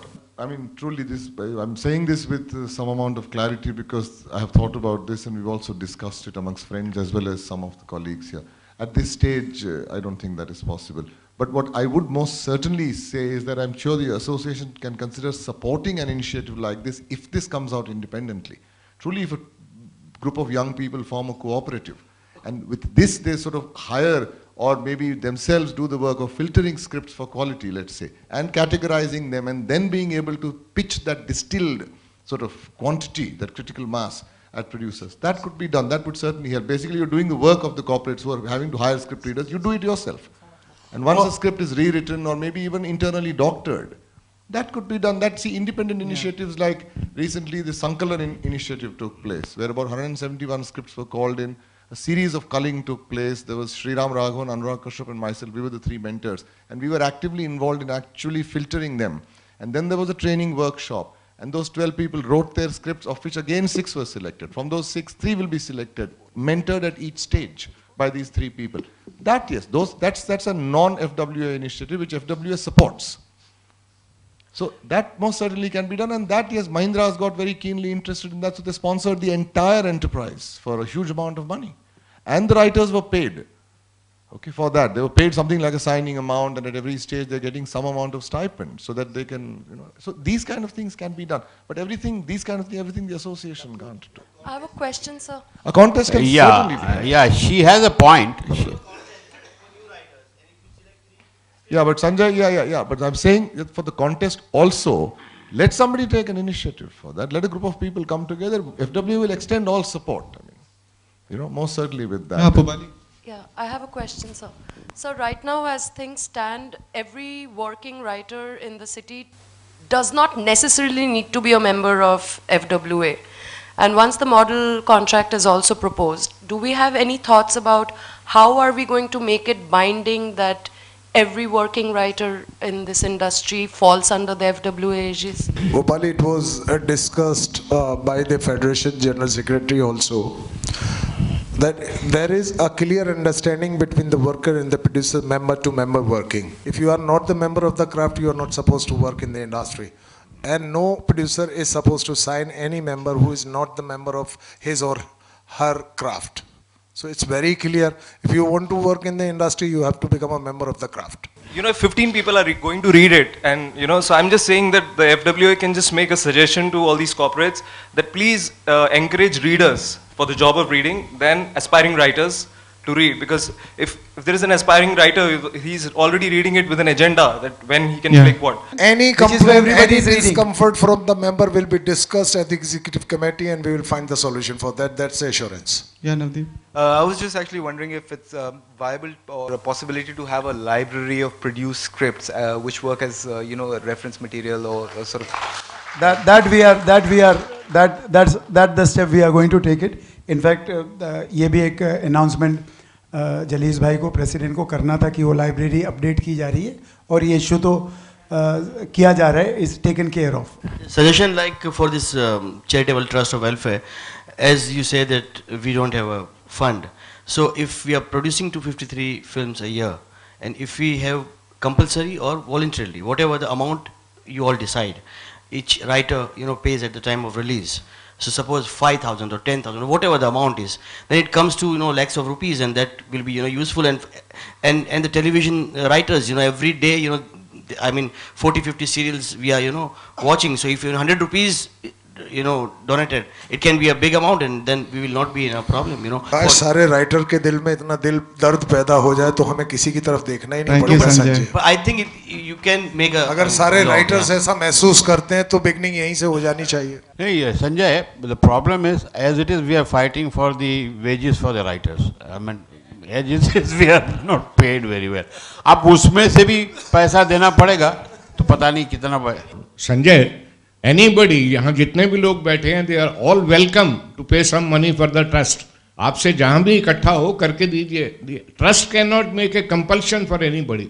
Sir, इतने भी member writers हैं, उनके नाम तो है पर उनके profile, CV ये सब अपडेट किया जा सकता है। और जिस तरह से ऑर्कुट है वैसे FWA का राइटर्स का एक बोर्ड बनाया जा सकता है जिस पर हम नेट पे इंटरेक्ट कर सके, अपने व्यूज, अपने कोई इनोवेटिव सब्जेक्ट्स है जिससे प्रोड्यूसर्स और पूरी इंडस्ट्री हम तक पहुंचे। FWA का एक पहले से वेबसाइट है, अभी उस वेबसाइट को अपडेट कर रहे हैं। उसके बाद उसमें ये फैसिलिटी बनाई जा रही है जहाँ की आप अपना बायोग्राफी, आपने जो काम किया, आपका प्रोफाइल, आप उस तक पहुंच सकते हैं। जो कि FWA का वेबसाइट ही जो है that is the one which reaches to the outer world. तो ये चीज़ जो है हम लोग कर रहे हैं। दुबे जी का इसमें इनिशिएटिव है, he has been taking the initiative, और बहुत जल्द आप अपना ये प्रोफाइल अपलोड कर। एक सूचना आपको और दे दूं कि जब हमारी तरफ से कोई पत्र हमारे मेंबर को, हमारे सदस्य को जाता है तो उसमें ये विनती की जाती है कि कृपया अपना पता और दूरभाष नंबर यानी टेलीफोन नंबर अगर बदला है तो सूचित कर दें। आप विश्वास करेंगी कि अगर 5000 लेटर जाते तो 1500 वापस आ जाते हैं, क्योंकि एड्रेस सही नहीं होते। लोग एड्रेस चेंज कराने का नोटिस नहीं देते हैं, फ़ोन नंबर अपने नहीं बदलवाते हैं। जब तक उन्हें सब्सक्रिप्शन नहीं भरना होता है तब तक ऑफिस भी नहीं आते। तो ये उन मेंबर्स का भी ये फ़र्ज़ है कि अगर वो अपना एड्रेस बदलते हैं या टेलीफोन नंबर बदलते हैं तो सबसे पहले एसोसिएशन को सूचित करें ताकि उन तक वो खत पहुंच सकें या वो पत्र पहुंच सकें जो हम पत्र व्यवहार करना चाहते हैं अपने सदस्यों के साथ, वो उन तक सही तरीके से सही वक्त पे पहुंच सके। कितने लोग ये शिकायत करते हैं कि आपकी कॉन्फ्रेंस हुई, हमें पता नहीं चला, सूचित सबको किया गया लेकिन खत वापस आ गए। आपकी AGM हुई, हमें पता नहीं चला। अगर 2500 में से 700 खत वापस आ जाएंगे तो जाहिर है 700 लोगों को पता नहीं लगा। और इसके अलावा प्लीज़ अपने ईमेल आईडी अपडेट कीजिए। अब हम चाहते हैं कि आप तक ईमेल के जरिए भी पहुँचे। अपने ईमेल आईडी, जब भी आप एसोसिएशन जाएं, अपना ईमेल आईडी चेंज किया हुआ पता, टेलीफोन नंबर, मोबाइल नंबर आप प्लीज़ दें। जब एग्रीमेंट की बात चल रही थी तो उसमें एक बात हुई थी कि प्रोड्यूसर्स के लिए जो प्रोड्यूसर से जो रिलेशन डेवलप किया जाएगा उसमें अगर प्रोड्यूसर कोई सहयोग नहीं करेगा तो उसके खिलाफ बायकॉट किया जाएगा। मेरा एक सजेशन ये है कि जो राइटर्स हैं जो बार बार कॉपी करने के दोषी पाए जाते हैं उनके खिलाफ भी ऐसे सख्त कदम उठाए जाएं, क्योंकि ये राइटर्स की एक पेरेंट ऑर्गेनाइजेशन है।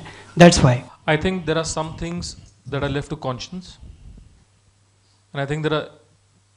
अब अगर आप कोई स्क्रिप्ट कॉपी करता है, there cannot be a direct implication from us कि आप इन्फ्लुएंस मत हुई है, कॉपी मत कीजिए।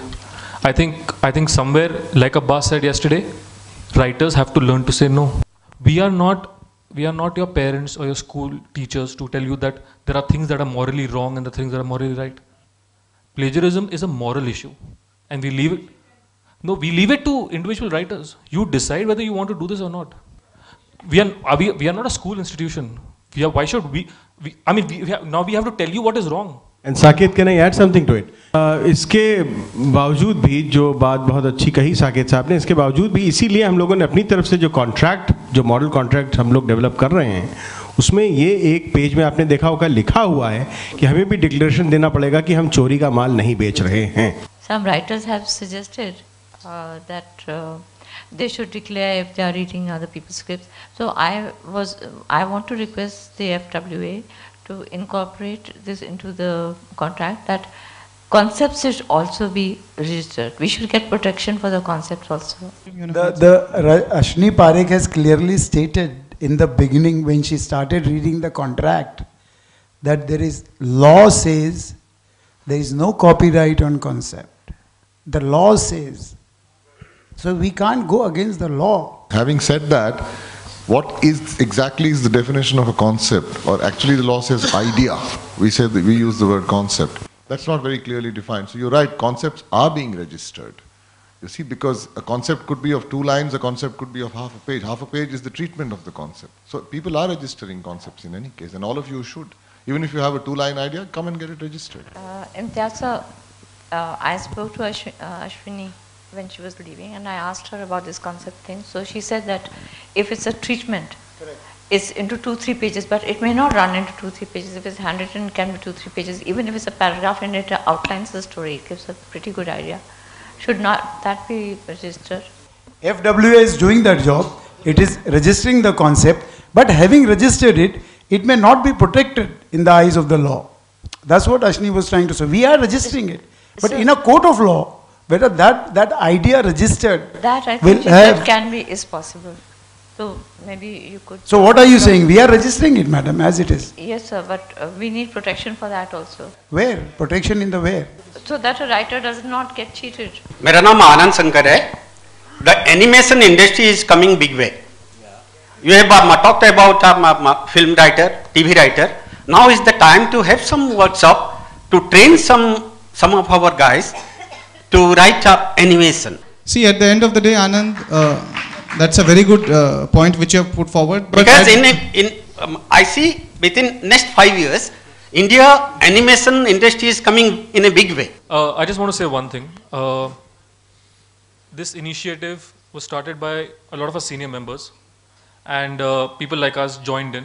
We were young writers, directors, and very cynical. We didn't think the association did anything. We didn't register our scripts with associations. We didn't even update our memberships.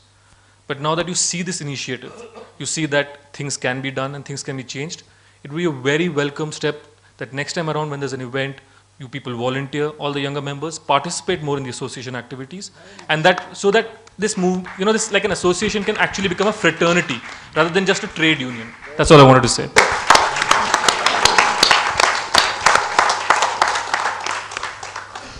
I think it's time for Mazahir Rahim Sahab to go and propose the vote of thanks for. Friends, no event of such magnitude is possible without the help, support and cooperation of a large number of people. Likewise, this conference. Firstly, we are of course grateful for the vote of confidence from the Executive Committee of the Association, which readily approved of the conference proposal presented by Mr. Anjum Rajab Ali and granted him complete autonomy to choose his own team and put the proposal into action.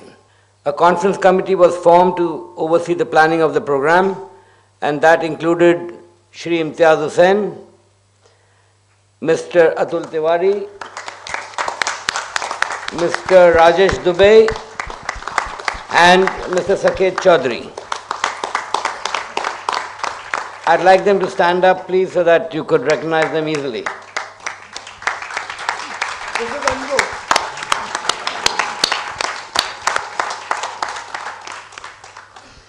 I would also like to express the Film Writers Association deep sense of gratitude to the following supporters.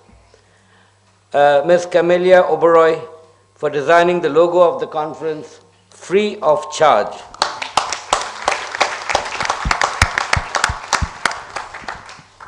We hope to make this the permanent logo of the conference. Studio Link, the well-known film publicity designers, we thank them for designing the posters, the brochure, which has been very appreciated, the banners and the badges.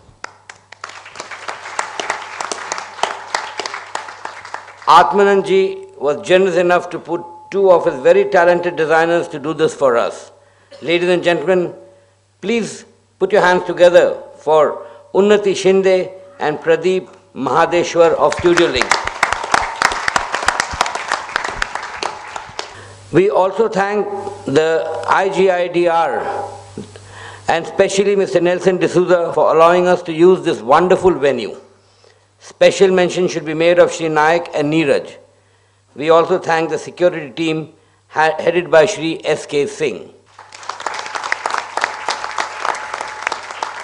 Being a union, we are just not PR or publicity savvy, unfortunately. Next time around, we'd love some support from those of you who are.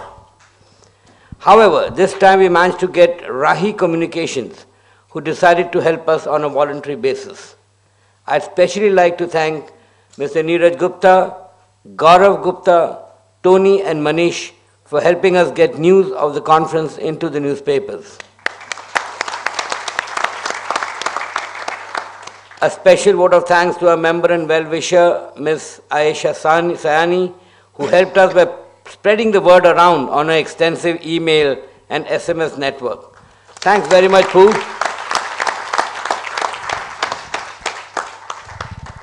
We'd also like to thank the following for the support.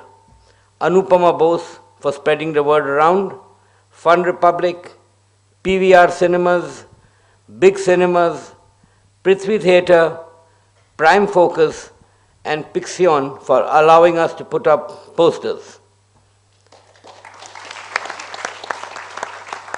The entire conference is being covered by 3 broadcast quality cameras, and for that, FWA is enormously grateful to 2 of the more eminent cinematographers of this country for having organized it, Krishnamurthy and Rajan Kothari,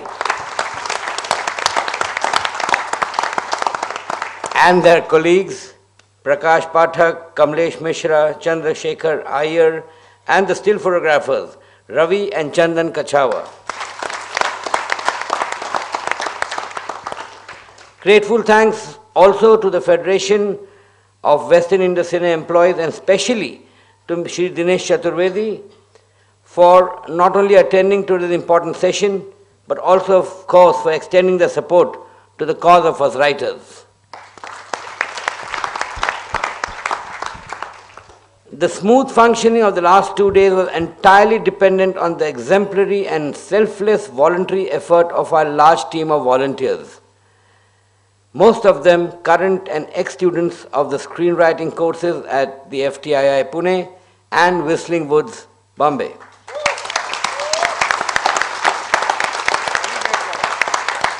I'd like to invite them onto the stage, and I'm sure you'll express your appreciation enthusiastically.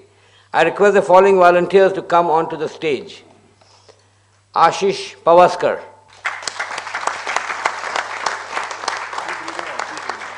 Amit Malhotra, Amruta Hardikar, Atika Rao,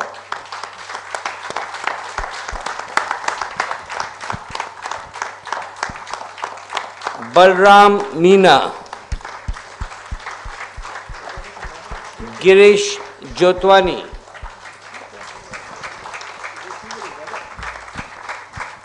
Hemant Patel, E.T. Agarwal, Jitin Gulati, Jyoti Kapoor, Kirtida Desai, Nadeem Vasil, Nilima Balachandran, Parak Chauhan, Pooja Tolani, Rachita Rathi, Raj Banjare, Rajesh Madhini, Ranjan Ghosh, Rohan, Sahir Sethi, Sanjay Chadwada, Shakir Kadri, Shirish Sharma, Shreyosi Verma, Shruti Agarwal, Smriti Vij, Sonu Arora, Vikas Sharma.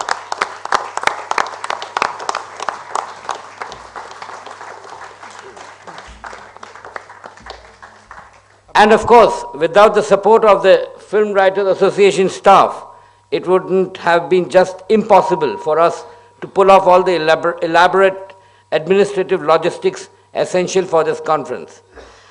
I would like to invite onto the stage Mr. Pritesh Shetty, Suman Prajapati,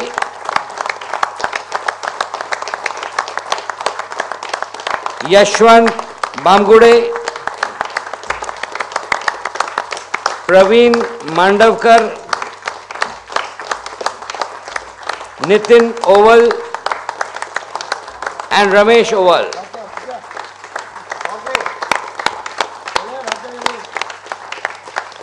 If I'm missing anyone out, it is just my exhaustion, and please do accept our gratitude and forgive my lapse. One big round of applause. One big round of applause. One thing, there are other people coming.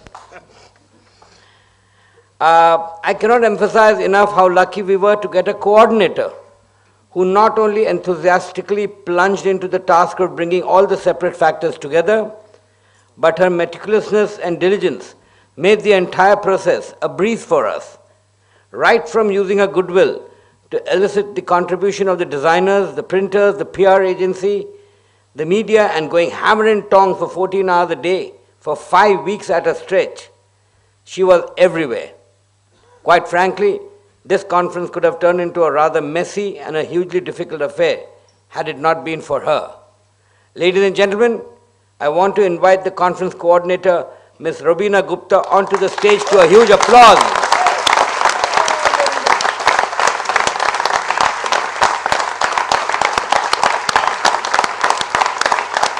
Robina Gupta.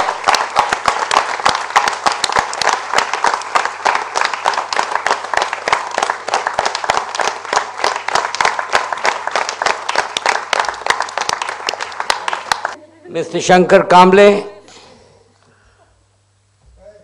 Can I have Shankar Kamble here? A member of the Film Writers Association staff.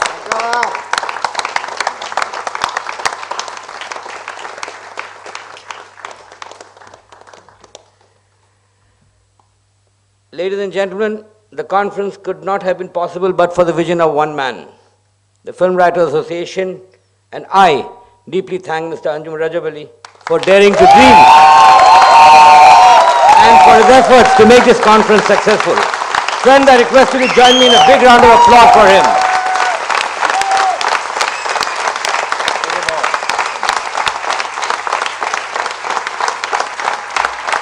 Thank you very much, and I hope we meet soon again.